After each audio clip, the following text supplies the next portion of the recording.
I'll turn this on. Thank you for coming out tonight. We'll start with the Pledge of Allegiance. I pledge allegiance to the flag of the United States of America and to the republic for which it stands, one nation, under God, indivisible, with liberty and justice for all.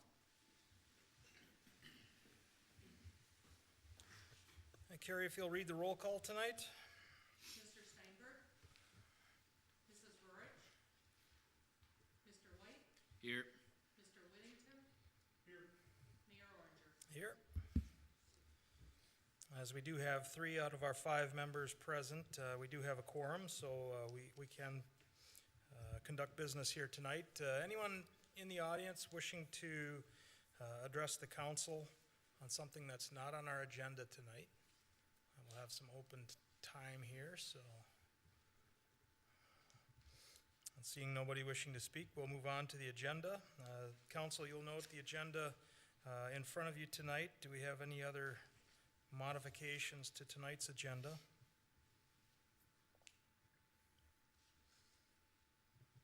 Then I'll look for a motion to approve our agenda for tonight. I'll motion. Is there a second? I'll second. All in favor? Aye. Aye. Any opposed? That carries.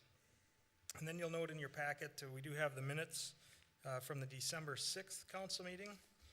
Did anyone have anything in there that they thought looked like it needed correction or modification? I'll look for a motion to approve the minutes of our December 6th meeting. I'll make that motion. I'll second. There's a motion and a second. Any discussion? All in favor say aye. Aye. Aye. Any opposed? And that carries. Number of items on our consent agenda tonight. I just want to point out a couple of them. Item number 11 is an appointment of Shane Wendland to the Park Board. So he attended at the last Park Board meeting, and so we would welcome him to the Park Board as we approve the consent agenda tonight. Also, number 12, that's the resignation of part-time officer Zach Kesey, who's taken a full-time appointment somewhere and will be leaving Eagle Lake, so we thank you for his service. And then on the backside, number 15, we have Mr. Vern Simpson is with us tonight, and we would look to appoint him as the new fire chief in Eagle Lake. So any items that anyone would like to have pulled for further discussion? Specifically the mayoral appointments. You're happy with those appointments that you've got? All right, if there's nothing else, I'll look for a motion to approve tonight's consent agenda. I'll motion. Is there a second? I'll second. You're just going to delay this every time, aren't you? I should just go. I'll be better next time. We have a motion and a second. Any discussion? All in favor, say aye. Aye. Any opposed? And that carries. So Vern, thank you for coming tonight, and congratulations. We have a little bit of time here as our presentations have not arrived, so anything you would like to address the council on? I didn't really have anything. I know. Wanted to show up. Tell you guys I'm looking forward to working with you all again, so. Thank you. For the appointment. Appreciate it. Have you laid out any goals yet for the year, or we'll get into that? Yeah, we'll get into that as they roll along. I haven't said anything real big. My biggest thing is to make sure that the department is functioning as a well-oiled piece of machinery. That's my biggest concern, is that I'll go home safely at the end of the day. Very good. Well, we look forward to seeing you here, and let us know if there's anything the council can do for you. We don't have any public hearings scheduled for tonight. We don't have any old business scheduled for tonight, but we do have 2 presentations that we were going to start with. Do we want to get started with those, or do we want to take care of other business and wait and see if those people arrive? Well, Mayor and City Council, I did talk to Kevin Rikus today, and he indicated he The earliest he can make it here is about 6:45, so it might be between 6:45 and 7, so he is coming.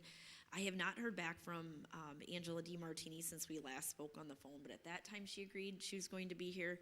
I still want to address those issues laid out in the memo, regardless of whether or not she shows up, but I have not gotten a confirmation that she'll be here or not here.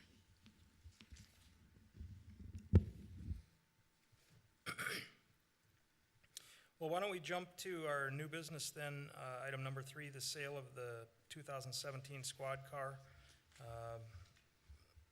That we can just have an update, and I believe we just need to accept the sale proceeds. Yes, pretty typical process when a squad car is retired. We work with Blue Earth County, and they advertise the squad via min bid. Sale price of $10,675 was the highest amount received. Min bid will retain 6% of the sale proceeds. Typically, fire, police, and street equipment sale proceeds are credited to the general fund revenue account to offset general fund expenses, which also includes the fire, police, and streets. Just kind of looking ahead to next year and the year after that and upcoming capital outlay needs of the police department, I'd like to request the council's consideration in setting aside the sale proceeds directly into the police capital outlay fund. Right now, we're just shy of $20,000 in there for police, and I feel adding that additional $10,000 would really be helpful. So we just need a motion to specifically set that aside in capital outlay for police purposes. All right. I think this was a very favorable sale. I think we probably budgeted or estimated maybe a $7,000 sale price. So the min bid process was very good, and I know just the increase in value of used vehicles, I think, is helping us out there. So what we'd need then tonight is if the council agrees to accept the sale proceeds, and then in the same motion, if we would like to, just make sure that that's designated for capital outlay. And that's typically been our process from the sale of various pieces of equipment, so if we sold a lawnmower, a lot of times the proceeds would go into the lawnmower funds to purchase new ones. So I think it is in our best interest to set that aside for future police capital outlay needs. Any questions?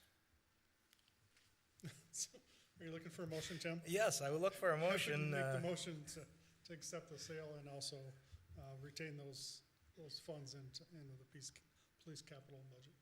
All right, I'll second it. we have a motion and a second. Any other discussion? All in favor say aye. Aye. Any opposed?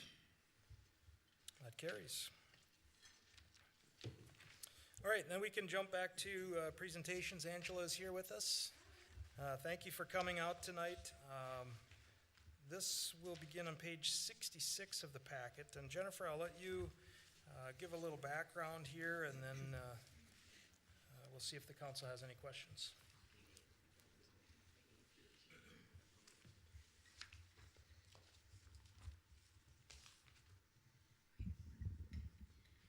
All right. Okay, on page 66 of the packet, I have my memo. I'll just kind of go through and highlight some of the important points, and then we'll turn over to Angela to give us a little more background on the setup at the site at 107 598th Avenue. So Angela DiMartini, owner of Bellows House of Doodles, was asked to appear at this evening's meeting to review the current setup and use of each of the buildings located at 107 598th Avenue. What prompted the request to come before the council tonight is the placement of a storage shed behind the secondary building, and it was put up without a building permit. And then after talking to Angela and getting some pictures of the building, it looks like the shed is being used as part of the business, and so as I explained to Angela, my concern is that was not included in the original scope of the conditional use permit, and that's something that needs to be talked about tonight. The CUP was issued for the main commercial building to be used for business operations, with the secondary storage building for storage of equipment and materials. Just a little background, the storage building that's out there right now, I was contacted last June asking if that could be placed on the lot because they were encountering issues with delays with the two buildings that are up there right now. They were not allowed to be placed on the parcel.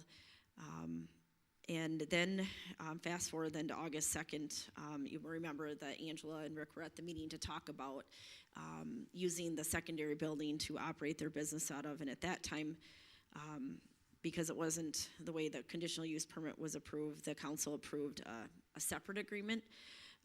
And that agreement basically gave them the ability to operate the main business out of the temporary structure, or the temporary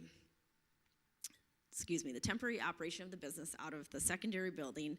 And the condition was that once the main building was completed and the certificate of occupancy be obtained, and it would have to be done by January 1st, 2022, that the business operations out of the secondary building would no longer be permitted. And at this time, I did check with the building inspector, and certificate of occupancy has not yet been issued for the main commercial building. And included in my memo, there's a listing of the different inspections that are necessary. We've got a framing inspection, insulation inspection, a plumbing rough-in inspection, plumbing final, mechanical permit inspection, mechanical permit, mechanical rough-in, mechanical final, and then verification of electrical final completed by the state electrical inspector. So just to kind of summarize here, at this time, we are dealing with a couple issues where we've got the agreement that was approved, and the conditions have not been met with getting the certificate of occupancy by January 1st, business being operated out of the secondary building and the shed. And so I think we need to talk tonight about the conditional use permit and the next steps. And I've invited the city attorney to give his opinion as well. And it would be helpful if Angela could kind of give us some background as to the operations in the shed, and then the plans to operate the business operations out of the main building. All right, yeah, I think that's kind of where we're at as a council at this point. We've reached a couple of, milestone dates here in January 1st, and the conditional use permit then would be revoked if some of these conditions haven't been met. So kind of the things I think that we need to probably have your input on then, is the status of completion of the office building, and what things are left to do there. We've got a list of inspections that need to occur, but if you can just update us at where we're at. That's okay, because usually Rick is the one that handles all of this. I run the business, and he handles all doing everything as far as the permits and everything like that, so, Why don't I have you jump up to the microphone, okay. and we'll start with your name and address too. All right, I'm Angela DiMartini, and my business address or my home address? Your home address. It's 57370 174th Lane, Good Thunder. Well, first of all, I want to thank you for letting me come here tonight and giving me the opportunity to talk. I don't like talking in front of people, and this is not my thing, this is Rick's thing. So, where we're at right now is frustrating for me, because we were supposed to be in that building in July. That was what I was told by my contractors, my plumbers, the electrician. We had everything lined up. Well, it's been very disappointing because they have, we lost the cop. I don't know what he does, if he does plumbing, but we had him signed up, and then he, at the last minute, couldn't take the job or something. So we were looking for a plumber. It's just, everything has always been not coming through with the contractors or with the materials. So right now where we sit is we just got, on December 14th, we just got the state approval for plumbing. So the plumber came today and did whatever roughing in stuff, and, we're waiting on Jesse from Wick's building to come and open the other building, the office building, so they can get in there to insulate the roof and then get the plumbing done in there. Now that supposedly we're waiting on the plumber. That's what I've been told, why haven't been able to move forward, is because we can't do anything inside that building until the plumbing was done. Now we're here until winter time and trying to get a concrete person to come pour concrete in the winter. Everything has been doubled on prices. The structure's up, the rooms are already marked out. We're still planning on going forward, we're still going forward. And I'm anxiously trying to push this as much as I can, but I'm kind of stuck on the time frame of everybody being able to get in there. The plumber said that as soon as Jesse from Wicks can get in there to take out the doorway, he can get in there to get his excavator in there to do whatever he needs to do. So they'll be going forward again. The conditional use permit, yes, was for till January 1st, and I guess that's why I'm here, partly also because I talked to Jennifer about the building, is to ask for an extension on that. I mean, I'm kind of stuck. If I cannot get another conditional use permit, then I'm out of business. And I have a lot of dogs, so I don't know where they're gonna go. And I've already got a business, and it's thriving. I mean, we are growing by leaps and bounds. It's been amazing how many people have come and supported the business. The people that we've reached, not just locally here in Eagle Lake, Mankato, Lake Crystal, Madison Lake, I mean, all the surrounding towns. So that's one thing I want to present. I don't have a map of what I'd like to do, but I'd like to revisit the conditional use permit. And I would, at the next meeting, be asking for maybe making some more changes. Because I have a feeling, I don't have a feeling, I'm going to outgrow what I'm at. If we have just that main building and we use the big shed as storage, that was my intent. But we offer, not only do we offer boarding. I had 15 dogs that I boarded this weekend. 15. I mean, and I think it was New Year's Eve. It was a one-night type of thing. But I mean, we have dogs that we board. We have grooming. We have doggy daycare. It's kind of a miniature paw.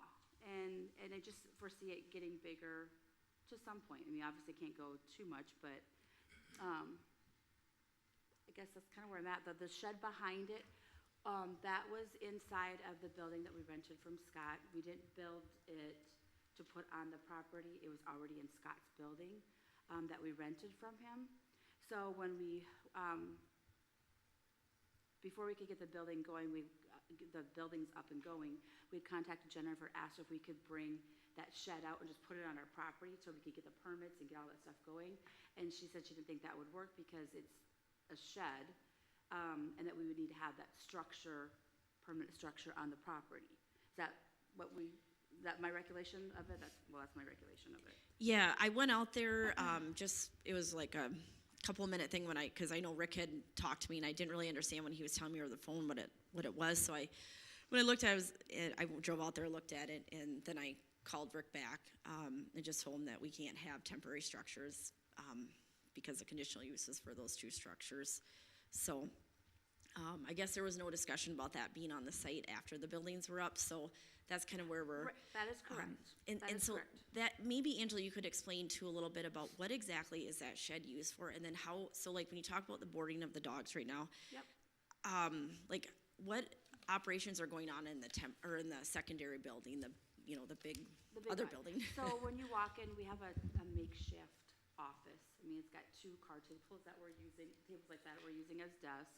It's got we're using a kennel panel as a wall. We got a sheet up there to make it look like a little office, trying to utilize the space. It's just one big open space. We put shelving that goes kind of down the middle of the building to kind of separate the daycare area, the indoor play area, because when the weather's bad, we have to have some place for the dogs to be inside, that they can still get their exercise. We also have litters of puppies, and then we also have the boarding dogs. So the little shed behind it, that one came from Scott's. It's a special kind of shed, so it's not like you have to use some kind of special cart or something to move it. It came from Minnesota Lake, and that place burnt down, so we're having a hard time trying to find somebody to move that shed. In the shed, that one is basically, it's a standalone, and so it has, it has air conditioning, it has a little furnace. It was pretty set up in Scott's building. It had a little TV, has heated floors, because, we didn't know exactly what was all gonna happen or what we were gonna all use it for. Right now, what we're using it for is kind of our overflow. When we have dogs that come in that are not part of our own pack, for safety reasons, not only for our own dogs, but for their dogs, we don't wanna mix the two.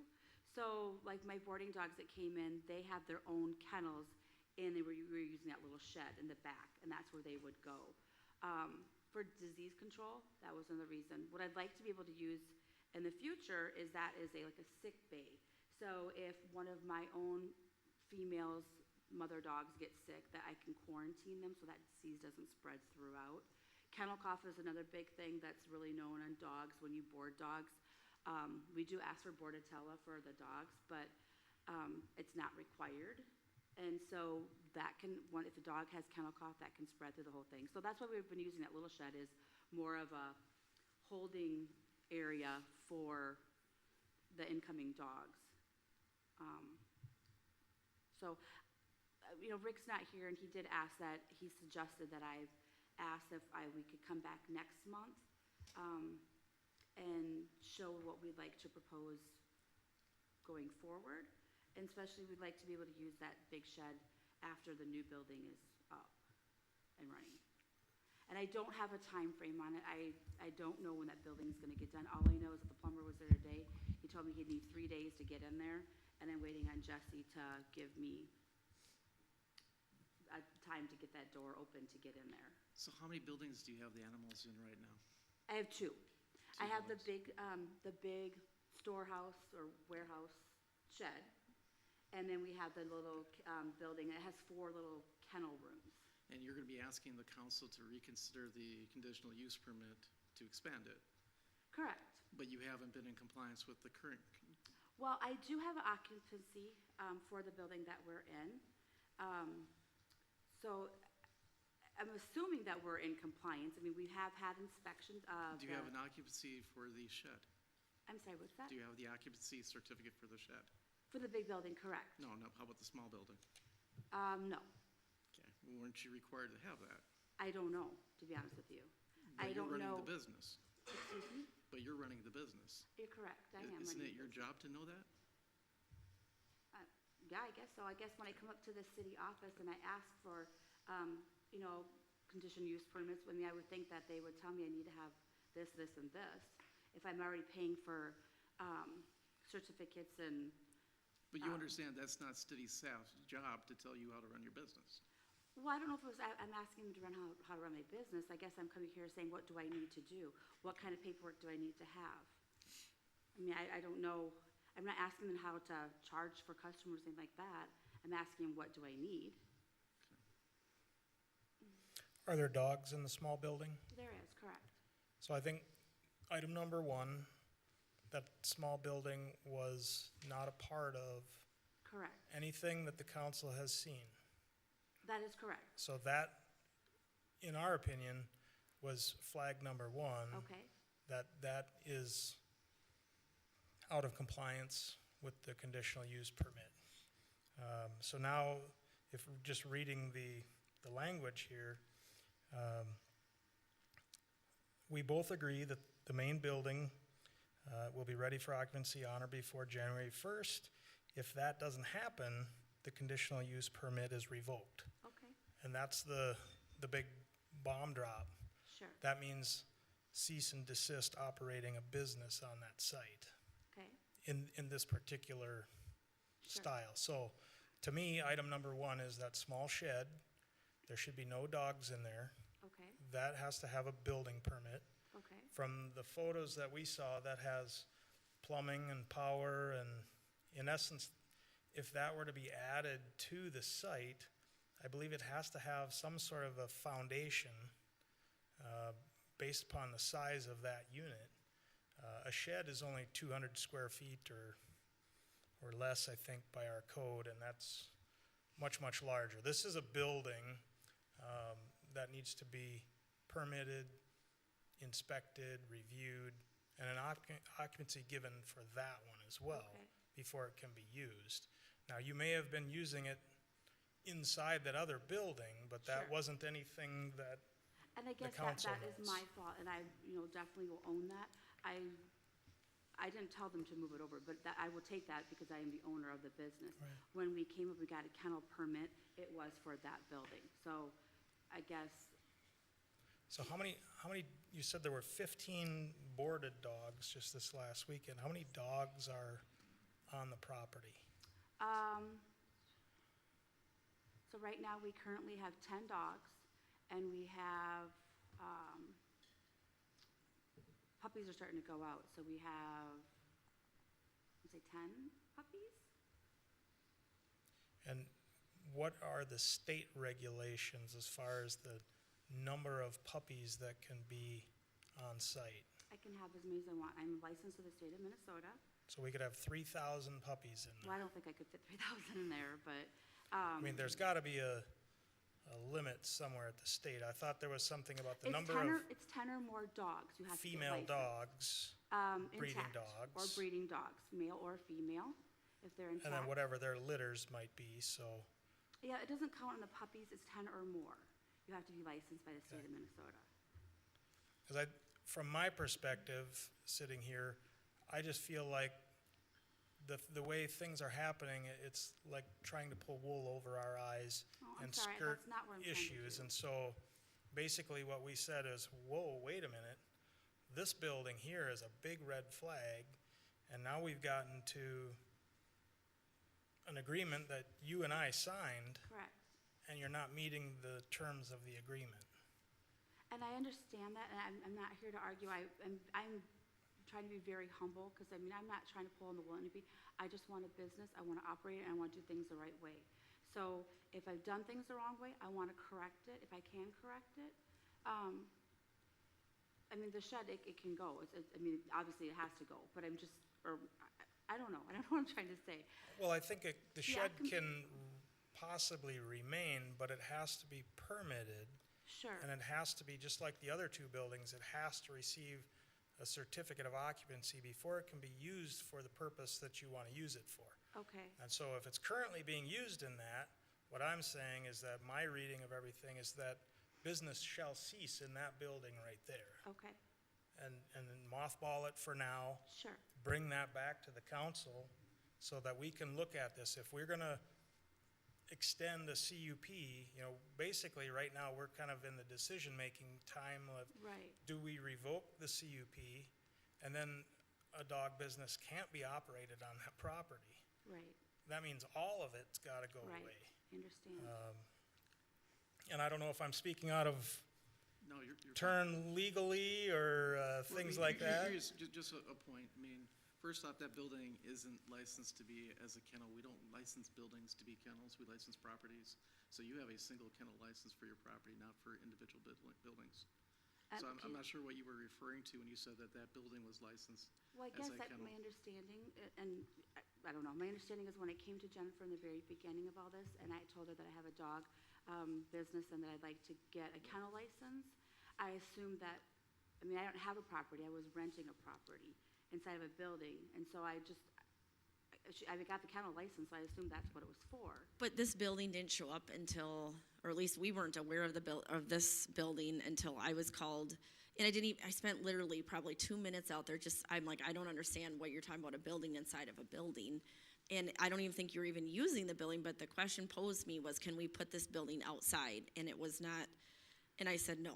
I mean, end of story there. So to say that this was permitted, I guess like Chris, our attorney, is saying, we don't permit buildings for kennels, we give you a kennel license, Okay. and that's what we did for the property.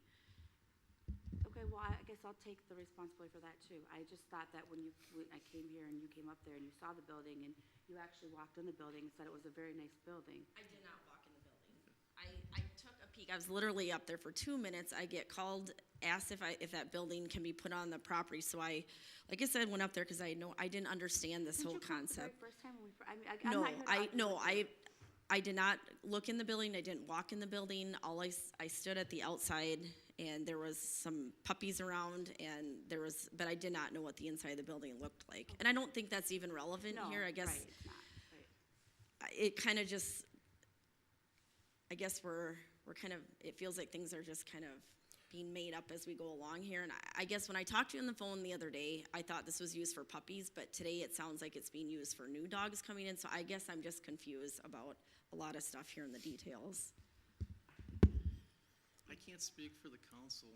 I'm here to advise them, kind of go through procedure, but I do have a question for you. Sure. Assuming that this particular hearing is continued for 2 weeks, are you able to give the council concrete answers as to when the building will be completed, what your new structure of the building and the business is going to look like 6 months from now, and what your plans are? Or are we going to be faced with a situation where you telling us that I don't know when the contractors are coming in? We're too big for what we have now. We know we're going to expand. Because the council's concern here has to be with the conditional use permit, is we have to give notice to the neighbors. We have to start talking about whether or not this is something that even makes sense in this district any longer. And at this point, you're getting it to where I don't know that it makes sense in this type of district, and it shouldn't be an agriculture district of some sort. I agree with you 100%. I actually live in the country on a dead-end road, and it's agricultural. But you have neighbors that have complained about the Correct. use of the property. Correct. I mean, that's the stuff the council has to take a look at. So, I mean, if the council's going to look at continuing and giving you some opportunity to respond to this, is it realistic, or what's a realistic time frame for you to give those answers to the council? Well, to be very honest with you, and I will be straight up front, I can't guarantee I'm gonna have deadline or time frames from the contractors because I can't control that. What my plans are, I can tell you, yes, and I can draw that up and show you exactly what I would like to propose. But we had all these things lined up. I was supposed to be in that building in July, and here I sit here in a temporary building. So I'm only going off what they tell me. I mean, COVID had a big thing. I had no control over COVID. I can't control what the contractors do. I mean, I can give you dates that they can give me, but how do I hold them responsible for those dates? I have the financing, the money sitting there waiting to pay these people. But again, I can't control them. I can get dates from them. I can have some things written up from them giving me dates, but and that was question number 1. Question number 2 was, can I show them what I would like to do with the property or with what I have right now? What you plan on doing with the property? Correct. Where you see the property moving, so we can have a discussion with the neighborhood. Correct. And yes, the main building, I don't have a lot of changes from what we've talked about, but the other building, I do have some changes that I'd like to talk about. And I would have those. And the third question? I think that addresses it too. Right. It's Okay. really more for the council's questions than mine, so. Sure. Well, and again, when you're coming now with changes to the business operation, that changes everything for us up here. Because the conditional use permit was issued based upon, the business as we understood you were planning to do. So now if we have boarding, that's a new thing that's coming, it doesn't fall under the current agreement. A new agreement has to be, we go through the process again to review that and things, so. Excuse me, wasn't boarding in there? I think boarding was listed in there. I thought we were saying that boarding was the new or the, No, it's just that. growing so fast and, Oh, well, I'm sorry, but we did have a big weekend. So, it's not a consistent thing, but I do anticipate that all these are gonna take off. It's a new business, people are excited about it. I do feel that there is a need for this. People go on vacation. They want their fur dog taken care of. So I do anticipate that changes will happen with any new business. I would hope that new businesses want to grow. But it was listed in there as boarding in our original business plan.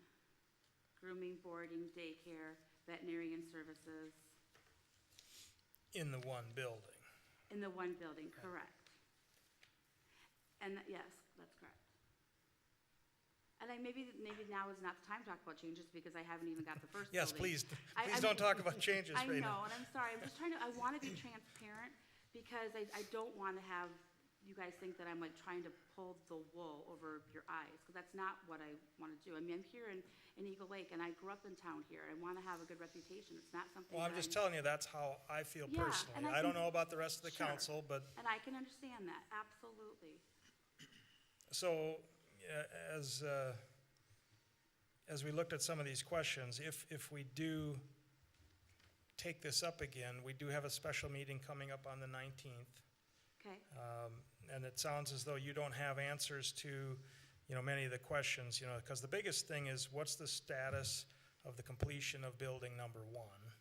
That's the first item. And so now it sounds like what you said, I work in the industry, I understand how the state plumbing plan review process goes, and sometimes it's very, very slow. So the fact that you have a plumbing plan review letter from the state is a good thing. Now you can start the work. Some projects get delayed 2-3 months waiting for that approval. I understand that.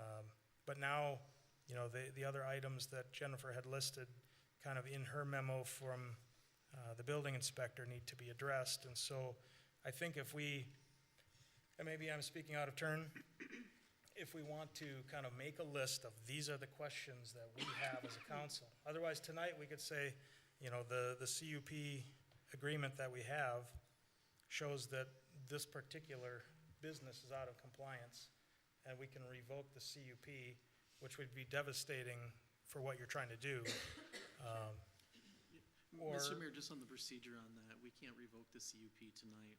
We could set it for a hearing at the next Sure, meeting. okay. Where you would be acting in a quasi-judicial manner and taking evidence from the city staff and then the Martinis, if they want to present evidence. You'd be making findings of fact, and you can make conclusions, and you could revoke it at that point. So the question you really have before you is, do you want to give them some additional time continuing this hearing before you get to that process, or does the council want to go to the process of having the hearing and determining whether or not the current, CUP is appropriate or should be revoked? Right.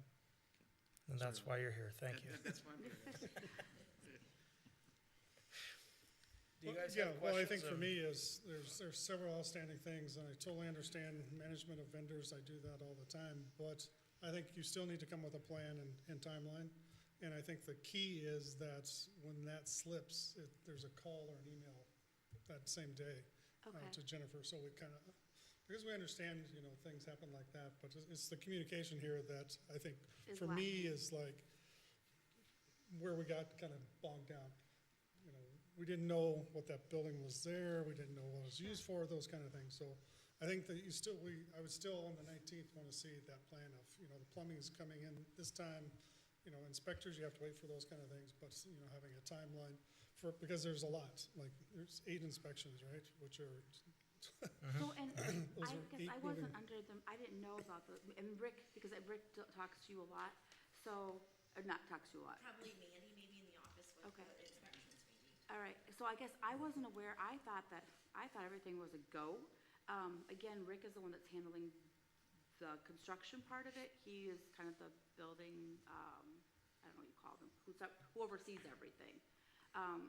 So I guess I thought that all the inspections were done, and that the city inspector had surgery and he was out or something, and so I assumed everything was done, other than the plumbing, we were waiting on that. But now you're telling me there's a bunch of other inspections? Is Yeah, that and that what would have been the city same for the other building as well. There's Uh, multiple Oh, inspections so throughout he the just inspected process. the big building, right. Right. correct? But, so there's a framing inspection, so once the walls are up, Mhm. you have to call the inspector in to come and take a look at that framing to see if it's done per the plans that you submitted. The insulation inspection, so you said, now we're waiting to get insulation in the ceilings Sure. because now we've got, That's so probably that why we has to didn't be reviewed and have that inspected. inspection. Plumbing rough-in, so now you've got your plumbing review letter, the contractor can come in and put in the piping. That has to be inspected before it gets covered up. You can't cover up any Sure. pipe until the inspector comes to review that to make sure that it's done properly. The plumbing final, that's when we have the walls all up, we're starting to install sinks and toilets and all of the fixtures. Mechanical permit has to be requested, and I don't know that we've received a mechanical permit request. That would be for the heating and cooling system of that building. Okay, So a furnace, air conditioning, mechanical rough-in. Again, as that equipment is being installed, you call the inspector, he comes to Sure. take a look at it. And then a final, once it's all done, and the verification of the electrical inspection done by the state electrical inspector. Okay. So those are the all- ones on the list. Okay. And just to So- be clear, Mr. Mayor, you're talking, this would have to happen for both buildings, and we still need a building permit for the second building that's referred to as a shed. Right, so this is what we'll call main building, which is the office The small boarding building, building that is currently unfinished. Then you have to apply for a permit for The the, shed, we'll call it the shed. okay, And that will involve all of these inspections Sure. as well, once that's permitted. And then you have the current garage, we'll call it, warehouse, yep, which was already inspected as that was constructed. And I believe you have the certificate of do. occupancy for that Correct. building. So we as a council had agreed at the time to allow you to temporarily occupy that building with the business because we knew that January 1st, the main building, office building would be done and the animals would be moved into the main building. So that's where we're here. And so if we provide additional time, we can take this up again and do some of those procedural things, have everything set up, and maybe you would have to explain what those things are legally? Sure, well, what the council needs to decide tonight, basically, is if you want to give her some additional time, continue this hearing here tonight to another time, so we're not starting that process, or if you want to start the process of revoking the conditional use permit and setting up a hearing to revoke that.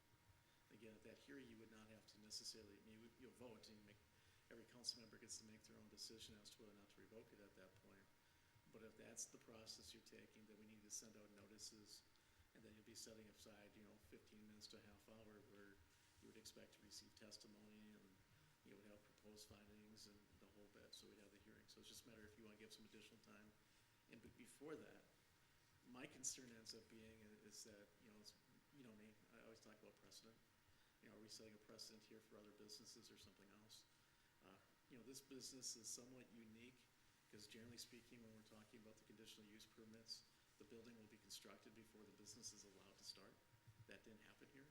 They were able to have the business started before the building was completed.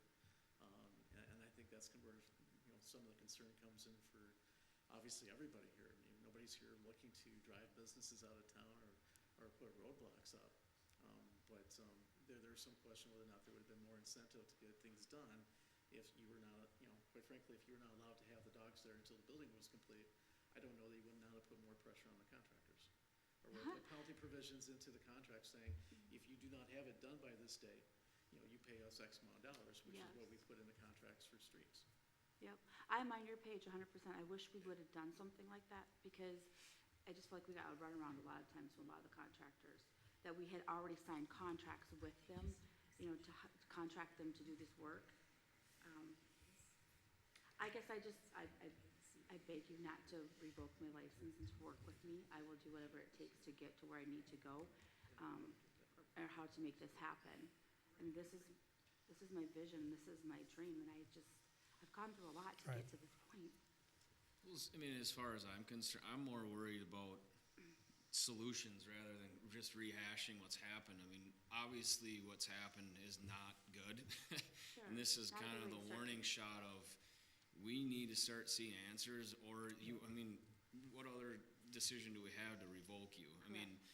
And I, again, understand with all the contractors, I'm in the business as well, and houses don't get done in time either. And I really do understand that, but at the same time, it can't be, I don't know.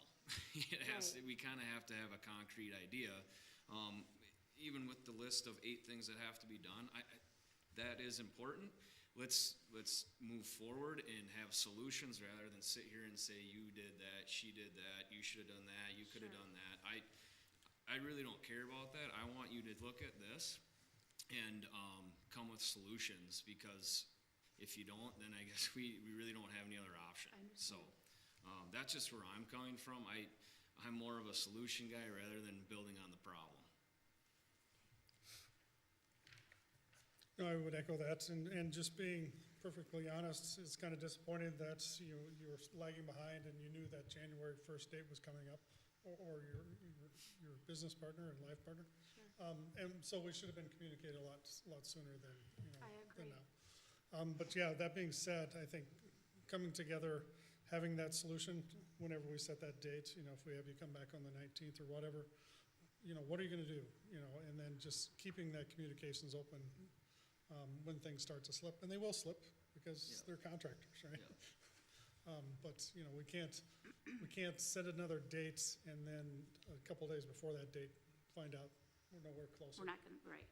So, Well, to be clear, when one of the problems comes in with the deadlines of that sort, where you're saying that they have to give contact to city staff to give them updates, staff's not really necessarily in a position to tell them that they can get an extension. no, Okay, so I mean, and that may be, and that just may be at the council meetings, you're looking at getting some additional time. Right. You know, but what the council should consider is if you're gonna give some additional time, how much time? And I keep talking about the next meeting, but I wanna be clear on that. That's not statutory. I mean, you can figure out a time frame where you think is appropriate. You know, Jennifer was telling me, you know, she was looking at trying to continue, you know, would it make sense to continue the CUP for 90 days? And I told her, you know, basically, I don't think you can continue it, or we have a problem, particularly with the building permit, by just continuing it. But you can continue this hearing to give her some additional time and not take any action. And I know that's a fine line that makes no difference to anybody in the world except me. You know, but nonetheless, I think there is a little bit of a difference there that when we're kind of going forward on it. So you're not necessarily taking action one way or the other. If we're looking at extending, you know, the CPU, you know, from my perspective and going forward and trying to figure out with what happens in the neighborhood, it would be nice to know what that really, you plan on this looking like a year from now. Because you know, if you think, I don't think you're in a business in the location you're at that you can continually expanding it just because that's what drives the business, because you're just not, you know, it's not like you're sitting out in the country where you have to have a building.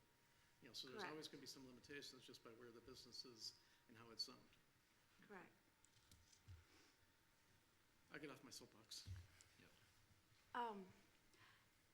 Again, I don't do a lot of the contacting the contractors and lining that stuff up, but what is a realistic time frame? I mean, from what you're telling me, all those permits, I know how long we waited for the plumber, and believe me, it's caused a lot of fights at home because I thought that he was just putting things off, and, you know, and I actually talked to the plumber myself today and said, where have you been? I mean, I've messaged the guy, I've called the guy, and he keeps saying, well, the state will get back to me tomorrow, they'll get back to me tomorrow.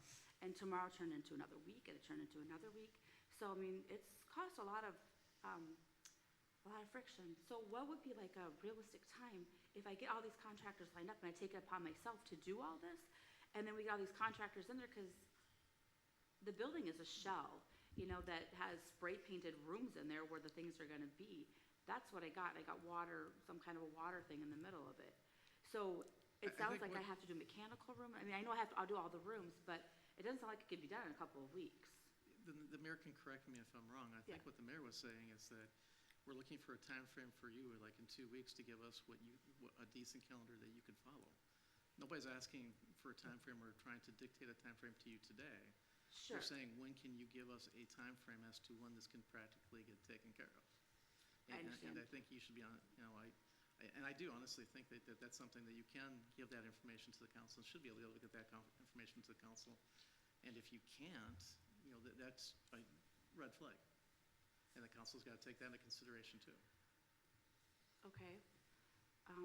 Yeah, so you I would need guess to I was have, asking you guys a question. I should be asking you a question, because you wouldn't know. your general contractor would be able to tell you Sure. all of those things. And then, you know, they may have plumbers and electricians and everyone under them. And maybe you're generaling it yourself. That's the problem. Yeah. Then that's on That's why the you to conflict and the determine frustration, yes, the because schedule. I'm not hearing it firsthand, and then I get very upset because where are these people? They're supposed to be here. And so, I will contact the contractors that we have. Like I said, I did talk to the plumber today, and I'm waiting to hear back from Jesse. I will get you the exact dates or a time frame. I mean, if you want me to give you a time frame now. No, I think you're starting already contacting those right people to say, when are you going to be here? And then you can develop, the building will be done February 15th or whatever Sure. that turns out to be, so that we can, you know, make a decision. If we're going to extend the CUP, you know, we have to schedule a hearing then, right? If you're going to revoke the conditional use permits, the CUP, you have to have a hearing to revoke it. You have to make findings to revoke it. according to city code, so. But to we want have a extend it. hearing. Could we extend it Yeah. without hearing, or does that, You could extend it without hearing, it doesn't say anything about revoking okay, with it, but to revoke it, you would have to have it, you can extend it without having that hearing. all right. Can I clarify something though? We keep talking about the CUP and that agreement, so there are two separate items though, right? So we've got the CUP, which runs with the property, and the agreement is what expired, essentially, I guess, January 1st, 2022. So I just want to be clear when we're talking about extending it, I think you guys mean extend the agreement. Is that what you guys are referring to? Right, Okay. yep.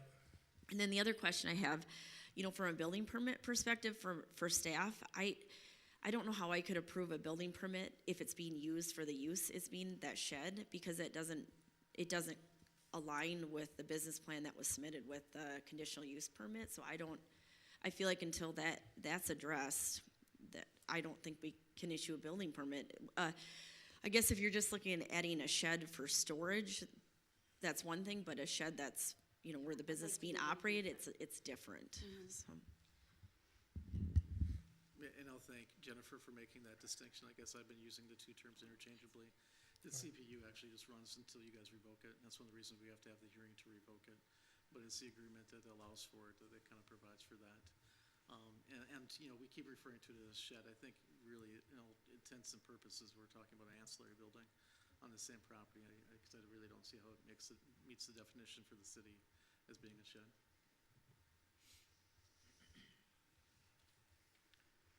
But to get back to your original question, yes, you can continue the current agreement until you choose not to.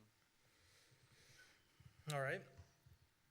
So then, if we're looking at allowing Angela more time here to come up with kind of the plan for construction, what that looks like to finish the main building.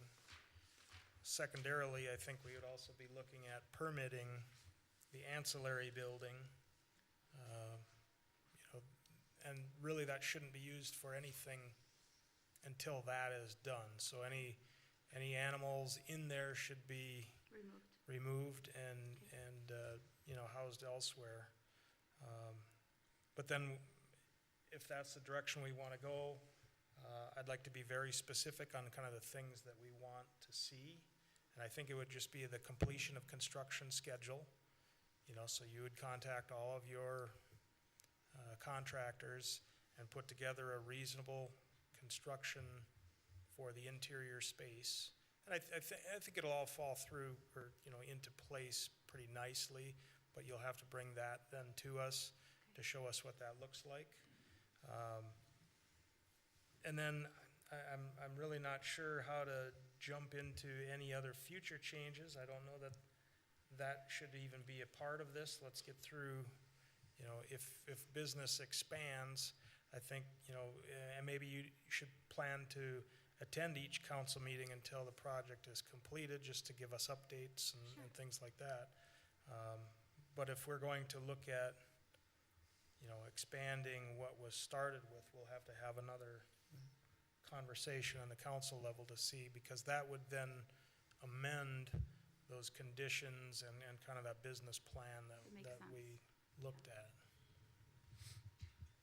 So are we comfortable extending the hearing here until the 19th and adding that to our agenda for the special meeting on that night? We just have the one item on the 19th, Jennifer, that's the annexation question, so. No, I'm comfortable with that. We need to, I don't want to drag it out a lot further than that, but being able to get some timeframes and understanding of when things should happen, I think that would be good. And I just want to reiterate, I want that business there. I'm a dog person, and it's a great idea. It's just, we need to kind of be, Thank you. dot our i's and cross our t's a little better. Absolutely. So I think we need a motion then to continue this hearing until January 19th and invite Ms. DiMartini back with the schedule moving forward on main building. I'll make that motion. I'll second. It's either you or me. I can't second my own motion, can I? By the end of this meeting, I'll be right on time. We have a motion and a second. Is there any other discussion? Again, I just like to clearly, and maybe Jennifer, we can kind of put together a list of what we're looking for. So we want construction schedule for main building. We want permitting for ancillary building or accessory building. One of the concerns that I had, that I just made an observation myself, I did find dog feces behind Casey's, dog tracks out into a neighboring property. And so I know some of the dogs get walked around in the back.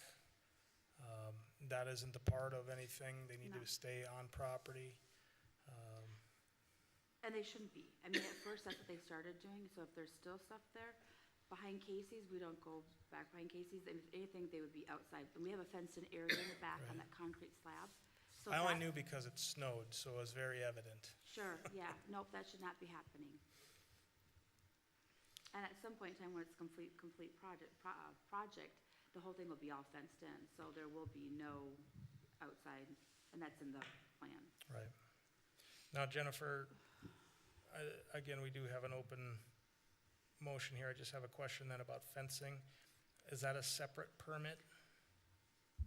Yes, yep, there's a separate permit. Anything that takes place on that property, bringing in other structures or fences or anything requires a permit. So all you've been permitted for right now is that main building, and then, the main building, which you're still going through the process, and the secondary building. So anything that goes on the property as far as a structure or fence requires a permit. Okay, Correct. so we did put up the kennel panels, that you can just put together. Does that need a permit? Because I think those are under 4 feet. Typically, we don't get involved with somebody just puts up a little kennel like on their yard, but as far as like a fence, we just want to make sure that setbacks are met. Oh, sure. And that you're not on somebody else's property, and Okay. that our height requirements, material being used are being met, so. Okay, I mean, some of these things are ancillary issues to be addressed. As you go forward, we have received or the city's received complaints about trespass, particularly the dogs being walked on the neighboring properties, but, I don't know that that's what the council needs to address at this point, but going forward, it's something. but we don't want that. We as a business don't want that either. We want to have friendly neighbors, and we want to be a friendly neighbor to them too, so we don't want that. Anything else? Any other comments? Discussion? All right, then, so we do have a motion to extend this hearing and invite Ms. DiMartini back on the 19th to update us with construction schedule and permitting process. Thank you very much. I appreciate it. All in favor? Aye. Any opposed? And that carries. Well, thank you for giving us the information. And again, if you have a question about any of the information that's needed, again, Well, definitely. maybe reach out to Jennifer, but I think it's going to be directly how we're going to get to the end. As Anthony said, the solution to where we're at right now, so the council has full understanding, and then, some of the other pieces we can then walk through later on. But schedule, permit on the ancillary building, and then just so you know, there's a permit required for that fencing coming up as you're completing everything too. But not so- the temporary fencing they No, have right now, no, the portable stuff, okay. Yep, and so then, once you have that, then we can get, the building completed, and then a certificate of occupancy for the main building, once that's Sure. complete, so you can switch the animals over there. So, I think that pretty much sums everything up. Anything else from legal or staff? No, no, Mr. Mayor. Thank you. Thank you. And again, I'm sorry for going about the wrong way. This is new to me, and I guess I'm gonna take more initiative to be more involved in this planning part of it versus letting it in the second hand. So thank you for Very working good. with me. Thank you. Mr. Mayor, I have to leave because I have another council meeting. Okay. Unless there's something else the council needs me for this evening. Otherwise, I've been asked that, have to listen to me on the 19th again, and I have no council meetings that night, so I can really expound on my thoughts, I guess. Jennifer, I don't know if there's anything on 317 Leray or? Yes, is that okay, Chris? I know you're late, your meeting probably starts right now. Real quick, 317 Luray, Chief Cop has been documenting with ICRs a condition, just as a follow-up to our last meeting. So basically, just in summary, what we're gonna be asking tonight is, does the council support the city sending a letter requesting compliance with code?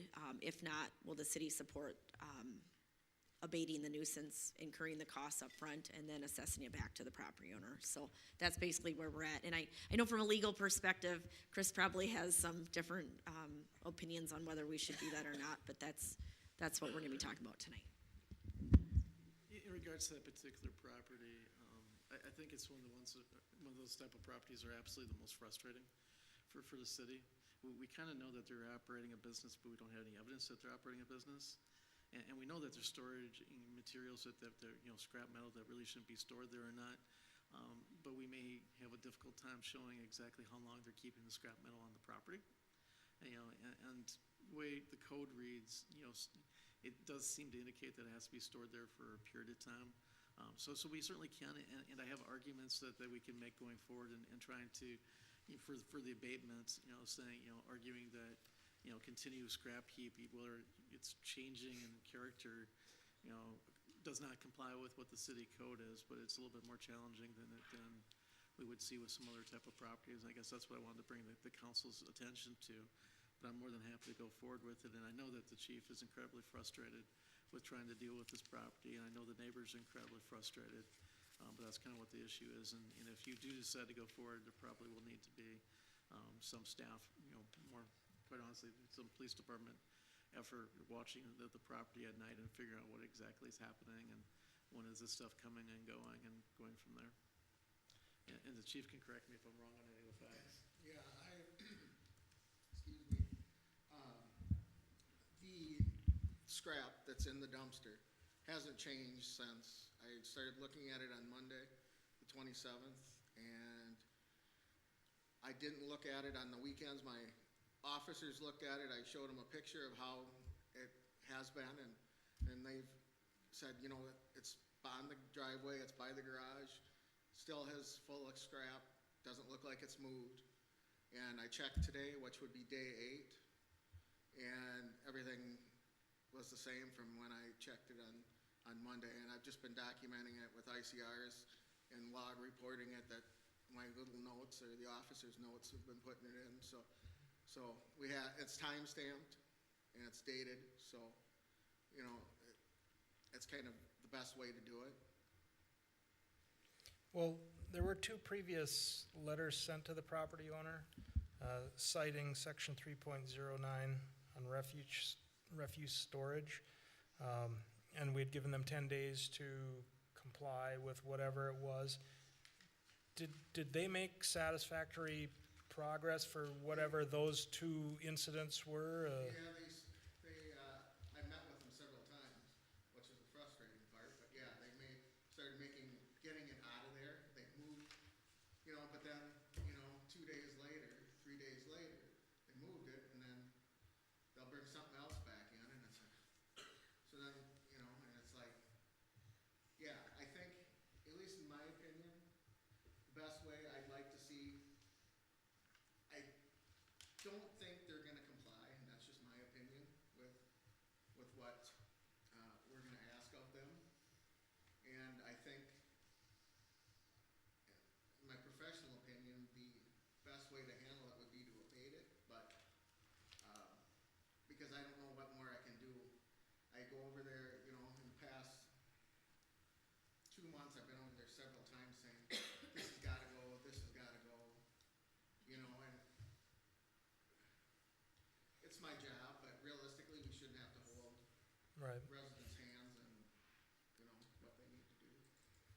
I guess me personally, I'd like to see, another letter sent to them in regard to this, much as we've done before, and be very specific, all of the scrap metal in this container, the trailer. But what I would also like to do is make sure that we go back through with the planning commission and revise this so it's very clear, you know, and kind of what, to give us those teeth that we need to really address, you know. So when I read it, you know, I see, you know, cover is needed. Well, there's no cover on those trailers. They're heaped, you know, 6 or 8 feet high. My concern is that there might actually be hazardous material being burned in the garage. You know, the plastic scrap on wire and whatever. Again, I have no proof of that. That's just my concern, you know, and so the more the scrapping business is allowed to, It's one of those things where we have we know a lot about what's happening there, we just can't necessarily prove it. right, And if the council approves, I would ask that I be the one that send a letter to them at this point. See if just a different signature might generate a little bit more response. And I do agree with you, Mr. Mayor, we do need to go back and take a look at that particular ordinance for going forward, because as I recall, it talks about there being metal containers, and I think our current trash refuse contract has containers that don't match what our city code sure. requires. Mhm. Thoughts on the situation? I do like the idea of having the attorney send the next letter. I think that's very appropriate, to have that done, yeah.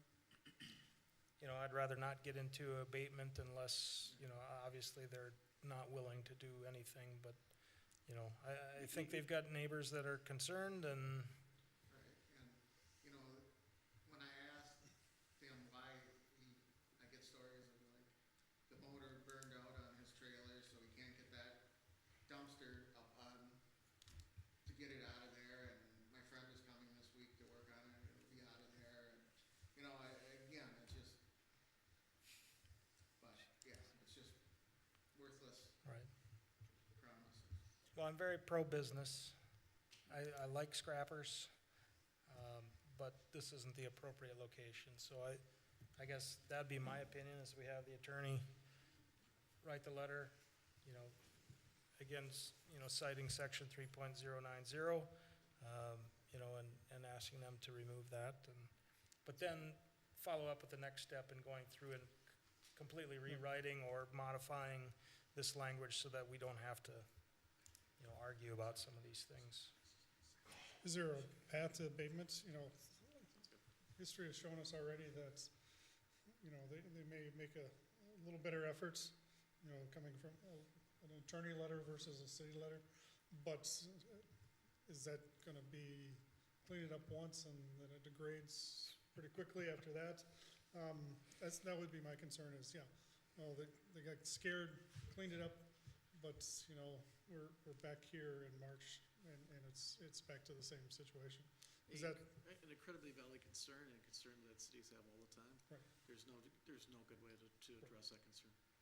We have to follow due process, we have to follow our process, Right. and we can't presume, you know, the law is reactive, it's not proactive. right. You know, so we get to react to what people do, we don't get to Right. force them to do the right thing. And if you can find a creative way to make people do it the right thing, let me know, because we both can, you know, sell that to a No, lot of yeah, cities. definitely. I didn't know if there was, you know, we worked through this process and eventually we're gonna end up there. If we get an agreement with a property owner, I've done that in some communities where they'll let us come in and take care of it if it's falling behind, so they don't have to go through the abatement process or something of that nature. But Okay. I've had an equal number of property owners that just kind of thumb their nose at the city too, so.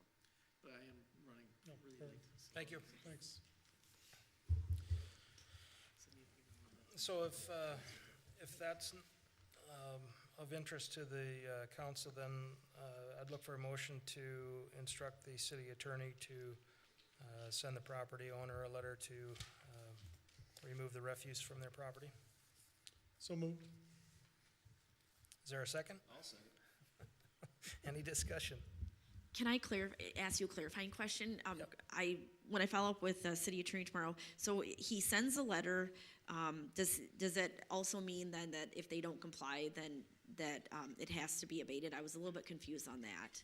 I wasn't sure. Well, we just want to take the proper steps toward abatement if that's what happens. So I Okay. think first the letter, in my opinion, and I think the letter typically would state you have 10 days Okay, to that's just, I want to confirm. Yep. abate this. Okay. Otherwise, Yep. you know, the city would come in and do it. And our maybe as part of this question, are we willing to, do that on the city's dime to then reassess it back to the property?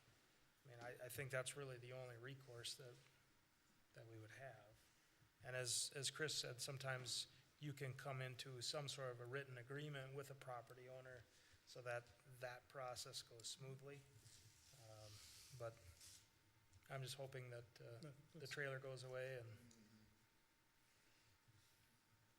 any other discussion? All in favor of the motion, say aye. Aye. Any opposed? That carries. All right, we'll move on to presentation number 2, and Mr. Kevin Rickus is with us here from 520, what's that? Rickus, I'm sorry.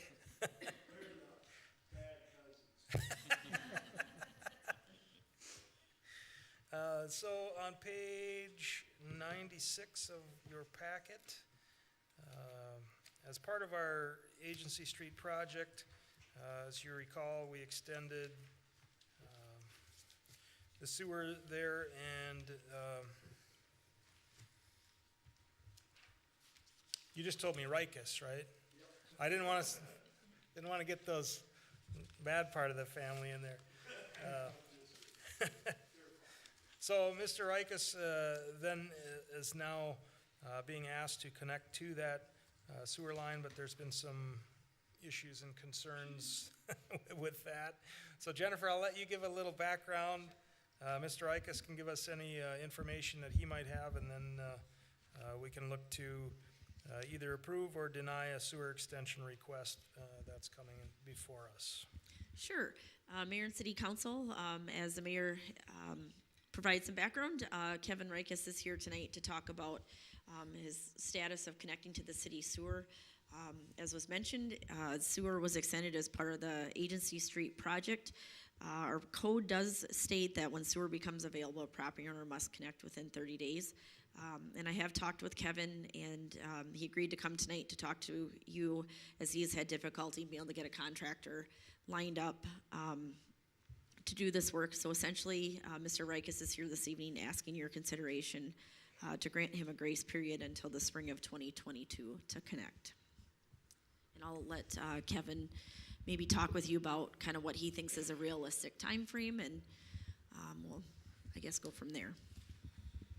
You want to come up to the podium, Mike, there?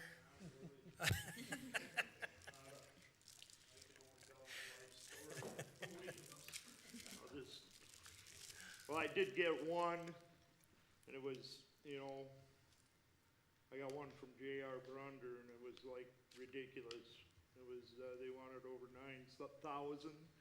So I was trying to get, when you're paying that kind of money, to me, you try to shop around a little bit. And I mean, I went through the doggone phone book, and no answering machines, no answers, no nothing. I did talk to a few other people that said, well, that's kind of ridiculous, but we're busy, and I think it's all this, I mean, we get people at work, but they don't work. Yeah. Right. Yeah. We're struggling, and I talked to you the one night before the meeting about, just trying to get a hold of somebody is very hard. Right. I'll just put it that way. Now, I don't know if you can start calling now for spring. Yeah, I don't know. I don't know, but I went right through the doggone phone book, and I was getting no answers, no message machines, no nothing. And it was, I talked to a couple people, they were busy through the end of the year, and, now the ground's frozen. I don't know what that means. Right. If I should start calling people again now, or I get tired of it. I don't know. I mean, I tried. I saw some green lines painted out in front of your house. Yeah, we kind of, one of the people who we talked to was just a friend of and he said the reason the price was so high is because they don't know what they're going to run into. I can tell them what they're going to run into now. We, made an attempt, but this guy was just a septic guy. Oh, sure. And man, we got down to the, septic tank. It's attached to the house, it's concrete, and then there's wires in front of it, and we broke them, of course, and so I had to re-hook up my garage, cause I didn't know they were there, you know, I've been there 26 years and the garage was I don't know what that guy was thinking, but, you know, don't you usually run that stuff through conduit? It was just wires, and it's like, shit, am I allowed to swear? I don't think that's in our Okay. public policy requirements or regulations. Okay, well, because when I go speak at this other place, I'm not allowed to swear. But the only one I ever say is the S word, so. You know, we tried, it didn't work, so we figured, let's hold off and let a professional do it. You know, just because I couldn't get a hold of anybody. Right.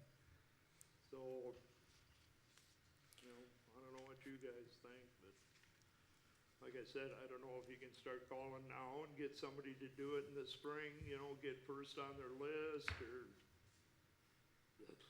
Yeah, I think that's always wise, you know, as kind of the construction season comes around, you know, the December, January, February is kind of the optimal time to get them lined up. But what you're probably finding is a lot of people already have 2022 lined up, you know, with backlog of work and things. So yeah, I would suggest calling. I personally don't have any concerns extending, you know, the connection date. I think, you know, what we're hearing and seeing and just all around is the difficulty of finding contractors to get work done. So, the last person at the podium gave us the same report.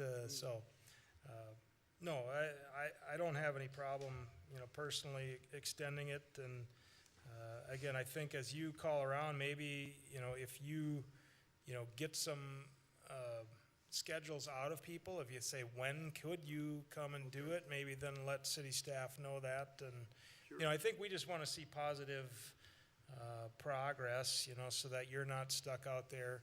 You know, we've got, you know, the extension set up, you know, it's ready to go. So, you know, we don't want it to linger on too long, but, you know, I think we have to be reasonable as far as getting I understand. somebody at a decent cost and available to do the work. So I would say I don't have any issue. I don't know if we have to make that an official motion, Jennifer, to extend this. I think it would be good so that we're not deviating from what's in code if there's extenuating circumstances, which it sounds like there are here. It would be good to have some documentation and kind of have some sort of a next, you know, deadline, if you will, to try to comply with. And I don't know if we're premature on setting a date at this point, or if we say Leave it at your spring. earliest convenience. I mean, you know, again, we're hoping that, you know, spring brings you know, some opportunities for people to get out there. And, you know, I don't want to say, well, hey, let's make it March 31st, and then you come back and say, I still don't have anybody lined up, and we're still at the same point. So Sometimes the deadlines do help because there's so many things that we're dealing with on a daily basis here. And then, you know, come July, someone will say, well, how come you didn't, where's Kevin Rikus? Is he connected yet? And, you know, if we don't have a date to put in the calendar, it's very hard to track, at least on staff's end. So if we set a date, then we can look at, you know, if you give some update, you know, then we could do further extension or whatever, if that's what's needed. I think we've done that in the past, so. But I don't know what date to use. You know, typically, you know, once the frost goes out, we might look at, you know, getting going in April, but. So if we say May 31st, something like that.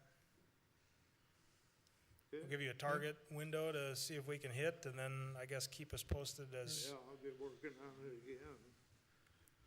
Okay, and I look for a motion to extend the sewer extension request to May 31st, 2022, at which time we'll review and see if further extension is needed Is required. if the circumstances.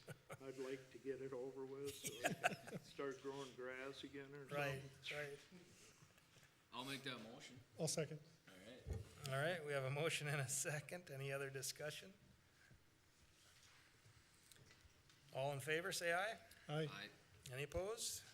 That carries. Well, yeah, thank you for coming up. Thank you for speaking at the podium. The only thing is that worrying about this screwed up my phone, so. That's tragic. But I go to a meeting after this, so that'll. Yep, thank you. All right, so we've taken care of all of the new business items. So then next we have monitoring of the water tower and wells and the need for a Scada system. Page 106 in your packet. Do you want to take it? I'll just let you take it away, Brian. I've got my memo up there, just real brief background, that we've had some issues with the water tower and the alarm system monitoring system. And so Brian's going to talk to you about the kind of the processes they're having to go through right now to make sure it doesn't run over or get too low. And then some of the new technology that's been around for quite a while, but that we need to look at, start planning for. So I'll turn it over to you, Brian. Okay, we've had problems in the years past with our telemetry failure to the water tower. So that sends a signal from the well house up to the tower. And that signal, it keeps bouncing. It's designed, it bounces back and forth the whole time. So then when the well does get, or the tower does get low, the well will tell it will turn on or shut off, one or the other. Well,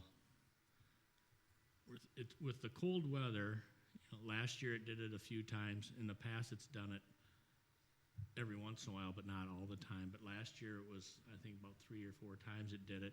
Well, now this year, starting in December, it started doing it, and now it's every day it's doing it. It's failing every day. So then when that fails, if the well's filling, when that line fails, it won't tell it to shut off. It'll just keep filling and overflow. And then two, when it's not on and it's telling it to call, it won't fill, so it'll run dry. So we got to keep a close eye on it, and we've been trying to time it and stuff too. But in the winter months, we have the wells run a lot more often, so the tower fills and lowers more often, so it doesn't freeze. So it's been kind of a pain to babysit it, basically. So we talked about it a little bit last year about getting a Scada system, and then it kind of went on the back burner. It's a costly system, but it's a good system to have, and so we started looking at prices now this year, trying to get some companies. So we got 3 companies looking at it. One came and looked at it that does all of our stuff in the tower now, and then we have 2 other companies. One is does all of our lift station stuff, and then the other one does all of our Fine Well does all of our other stuff, and they all do that type of work. So now we're waiting for them to come and talk to them, and both Andrew and I were kind of working together on it.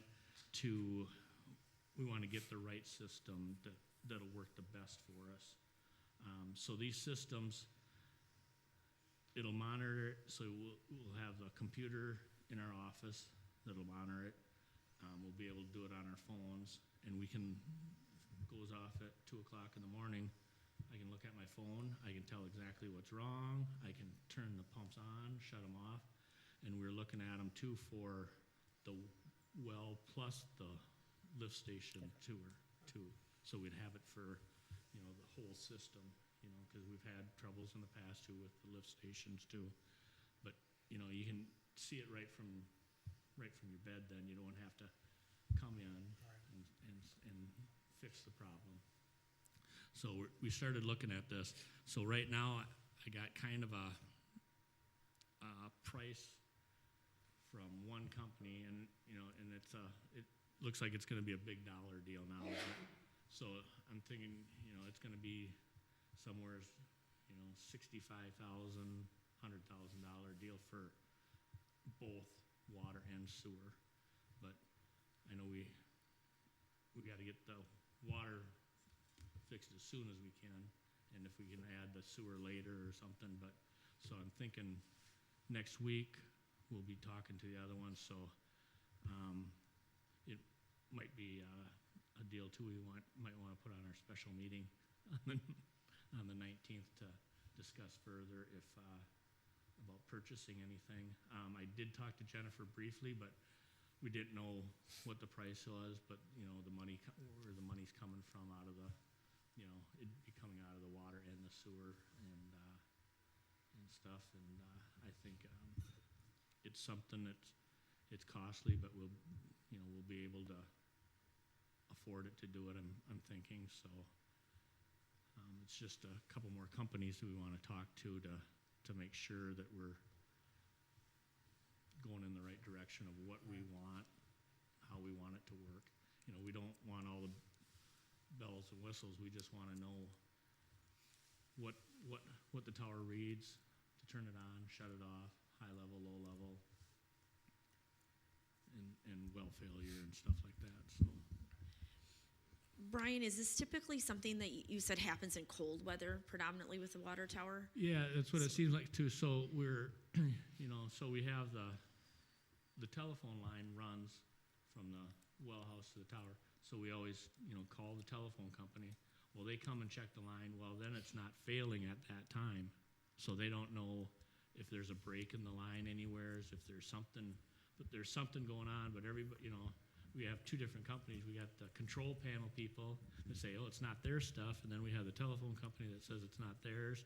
And it's just hard to diagnose. It's like taking your car to a mechanic when it's, it acts up at home, and then you get it to the mechanic and it's running fine. It's that type of deal where they can't pinpoint it and stuff. So this new system will be it'll be radioactive or cellular active, or it can be both also. If you have down in the valley or something, and if it doesn't have good cell reception, you can do radio and stuff like that. So, but the radio, then you wouldn't have, if it was all radio, then you wouldn't have to pay your cellular monthly fee. So there'll be that. But do you think, given the dollar amount, when you and I talked last week, you didn't know? Now it's just a lot more. And I'm hoping. Well, I'm not hoping. I'm thinking. Well, maybe one company's a lot higher than the others, and so I don't know what those other two companies are. But that's why I said, we'll have to have another discussion after we figure out. Well, another thought I had was perhaps Brian Sarf with Bolton & Mink, we could consult with him, given the dollar amount to this, and just kind of get an analysis from him, and maybe he could help too. Yep. And it is a big, hearing the dollar amount you're talking about now is just something we really want to look at carefully. And I just got this a few minutes before I got to the meeting. I stopped, and he just emailed it to us. I stopped down at the shop and got my emails and stuff before I came here, and so I just got this just now, but we're waiting for other stuff. And I did, I don't know if it was, maybe it was last year, I did talk to Bolton & Mink about this whole system and stuff too, because they have a guy that just does water towers and stuff too, so they're all kind of aware of what we're trying to accomplish also. I was gonna suggest to reach out to John Groutman. Yep. As well, since, if we're moving down the road of a filtration plant, how does whatever system that we look at. It's all compatible too. Right. We talked to everybody about that too, and explaining that, if we have a filtration system that, everything's compatible, but it's, most of the controls that everybody uses are Rockwell, and everything's pretty much compatible with everything. So even if, even like our lifts or our lift stations, it'd be just our main lift station would be hooked up right now, and then in the future, 5-year window, we could hook up our other 3 smaller lift stations.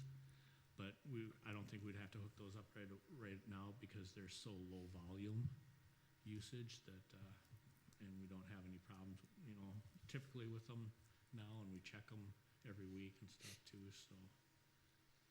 So you'll bring hopefully other quotes and information. If it comes in, we can add that to the 19th meeting. Yeah, yep.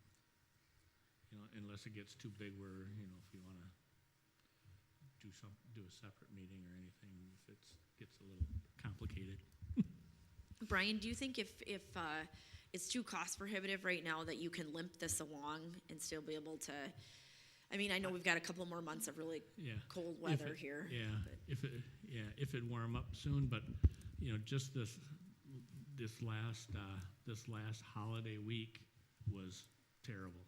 I mean, Andrew had to come in twice a day, sometimes, and even maybe 3 times a day just to turn the well on and run it and get the well high enough to shut it off to make it through the night and stuff like that. So, it would be nice if it would just come out of it, but I don't know either if it will soon or not. It's never acted this much before, so I'm thinking it might be something more serious maybe, but it's last Thursday Consolidated was here, 2 guys, and they checked all the wires from the well to the tower and couldn't find anything wrong and stuff. And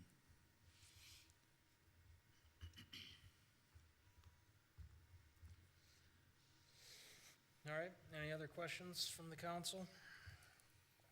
Yeah, I think my only question was, could it cover more equipment or not, and you've already answered that, and being able to expand into future devices. So.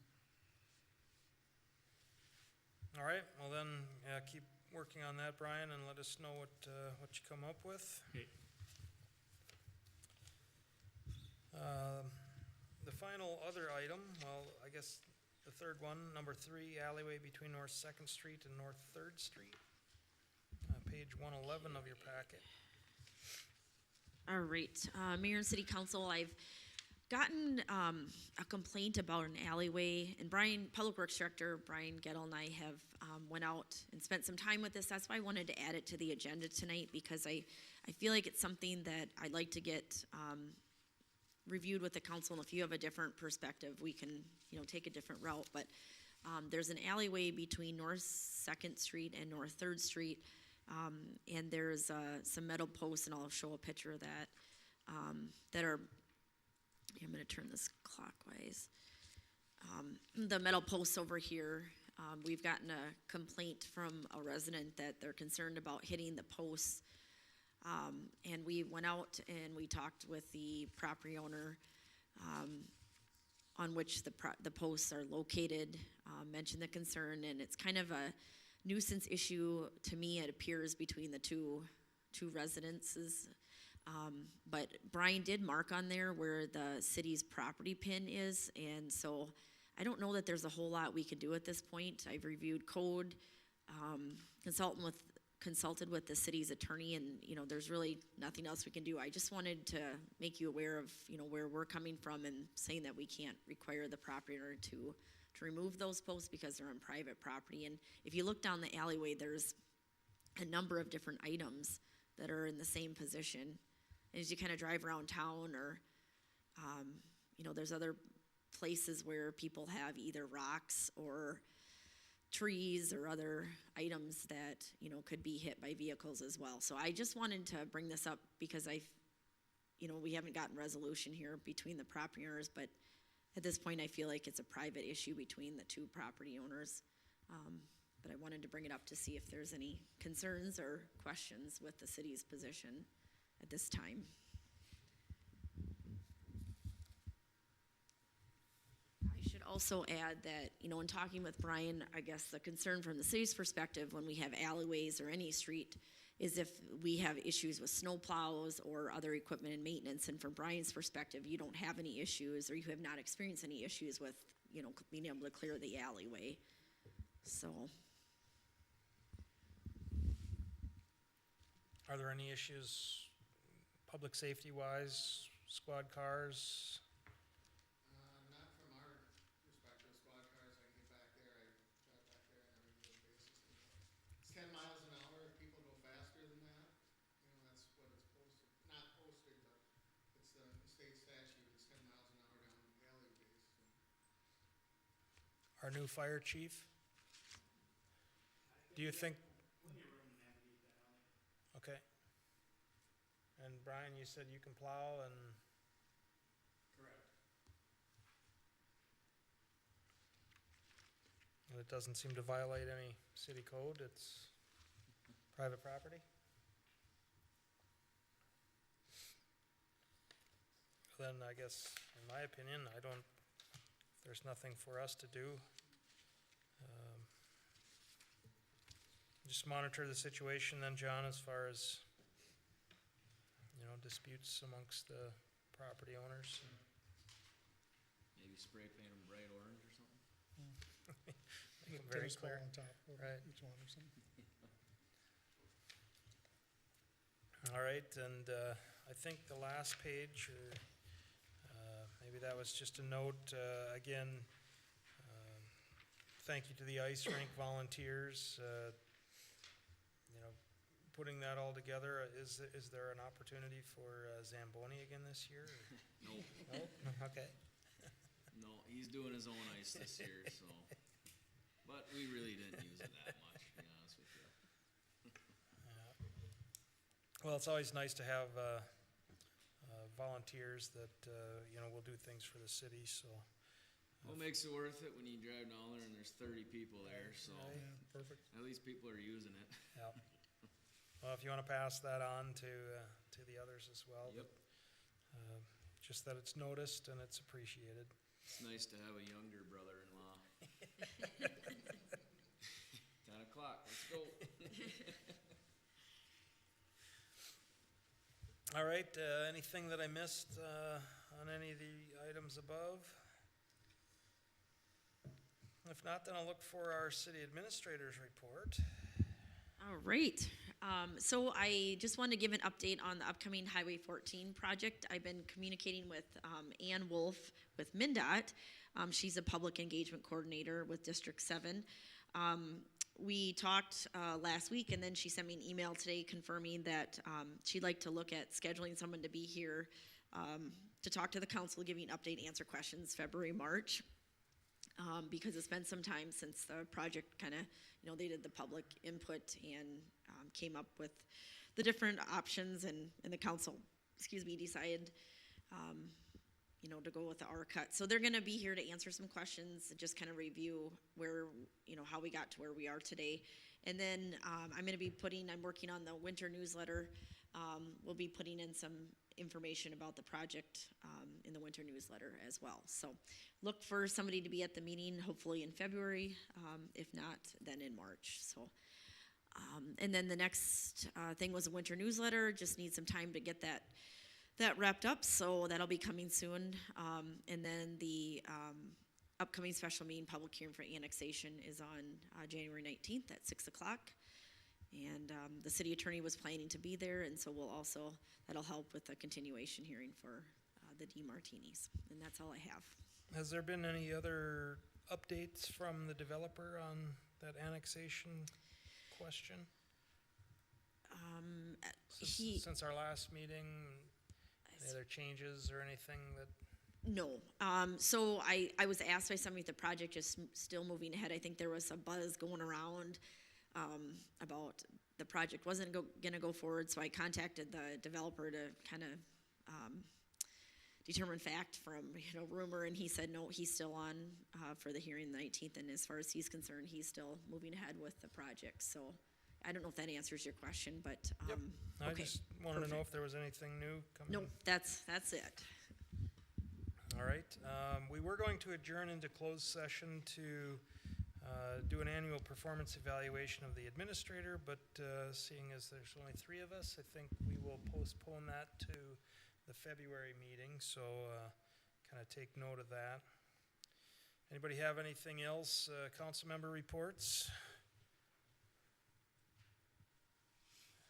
I'll look for a motion to adjourn. I'll motion? All in favor, say aye. Aye. Any opposed? We're adjourned.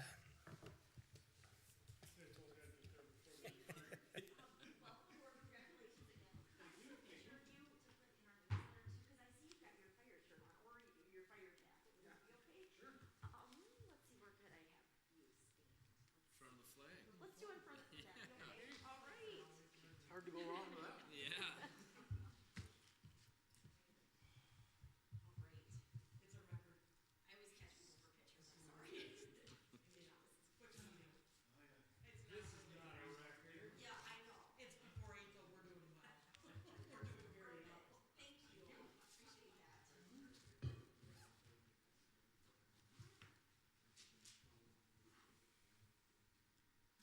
So we got any broom ball leagues going on ice yet? No, I don't see any broom ball, which is surprising. I've thought about